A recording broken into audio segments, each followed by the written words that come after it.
Hello, everyone, and welcome back to Book Club Preview. I'm Michael, and today we're looking at The Lost Hero, Chapter 56. The final chapter in The Lost Hero, and it has been a crazy adventure. I am so excited for Book 2. Well, this chapter starts with Jason going to the council room. And it's a lot different than he imagined.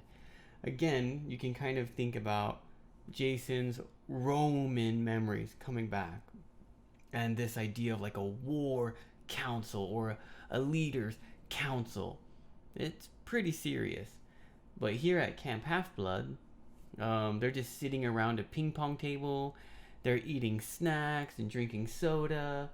There's like the picture of the cat or the leopard on the wall. I mean, it's just weird. It does not look like a leadership council. And Jason goes through and he looks at everyone. And he looks at this leader from this cabin and they're doing this stupid thing. This leader from this cabin and they're doing this crazy thing. This leader from this cabin and they're being silly. And he's kind of looking at all of them. There's one, and she's playing Got Your Nose. And that's like a little game that parents play with babies where they go, oh, I got your nose, I got your nose. And they pretend that they've taken off your nose. Well, one of the cabin leaders, who I guess is really good at magic, actually took the nose off of one of the other cabin members, and they're like running around. So, I mean, things are just crazy. Well, everyone gets settled down when Jason gets there, and I think he kind of coughs. Chirin kind of tells everyone to settle down, and he says, do this, do this, do this, do this, and they're all kind of relaxed. And then Jason gives them the story, and it only takes a few minutes just talking about their quest and their adventure. Sometimes Leo and Piper, they chime in saying some things, but for the most part, they just share everything. Now, once they finish sharing, there's a few questions, and they start talking about, the Greek and Roman camps needing to unite. And this is a little bit hard because at first, the Half-Blood cabin leaders, they don't believe that the Romans were there. They're like, well, we've never seen them. And Charon's like, well, yeah, you guys have. Usually we just wipe your memories when it happens, and it's not good. And they say, well, why didn't they help us in the Titan Wars? And Chiron's like, they did. They conquered the Titans' home base. And so they're just learning all this information. They're like, whoa. And they're trying to understand why it would be a good idea for the two camps to unite. Because maybe they'll just kill each other again. But Jason is saying, no, we have to work together and we have to do this as a team and finally unite together. Jason also gives a little bit of history about the Romans because the Greek demigods are like, oh, the Romans hate us. And they're like, well, no, the Romans didn't hate you. They were a little jealous and more focused. And then they're like, but they didn't hate you. They admired you a little bit. And that's why they copied your culture. And so there's some unity there. Finally, they talk about Percy Jackson. Well, that's kind of at the very, very end.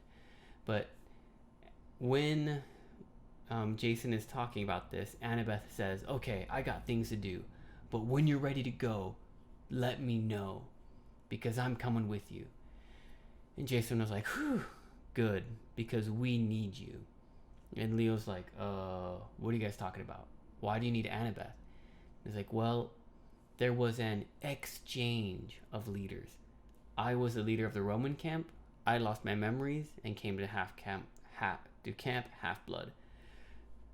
Camp Half-Blood had a leader, and he disappeared, and he might be in the Roman camp now. They don't know, but there's a good guess that he's there. And they're going to need Annabeth to come with them, maybe to help get his memories back, maybe to help defend or fight for him. We don't know. But we're guessing that Percy Jackson is at the Roman Camp Half-Blood. And that is how the chapter and book 1 ends. There were a few vocabulary words, nothing too hard, but just a little weird. The first one is snossage. I actually don't know what a snossage is.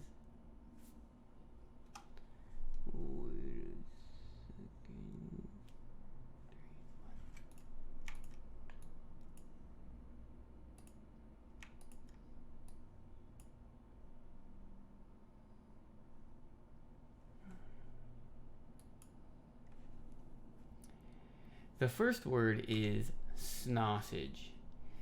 Snossage, I don't really know what that is. I just googled an image. It looks like it's a doggy treat. Some pictures had like a hot dog inside a croissant, and that was a snossage. Here's a picture that could be a snossage. It's some kind of snack, I guess.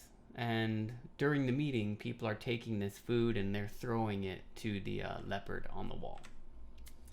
The next one is nostril. One of the kids is taking pencils and they're sticking them in the nose of the dreaming kid, Clovis, something like that. And I guess he stuck like 20 pencils in there, in his nostril, the nose part, the hole in your nose. ADHD. This is actually a medical word, means attention deficit hyperactive disorder. Whew. And that just means you can't concentrate and you always, what is this? What?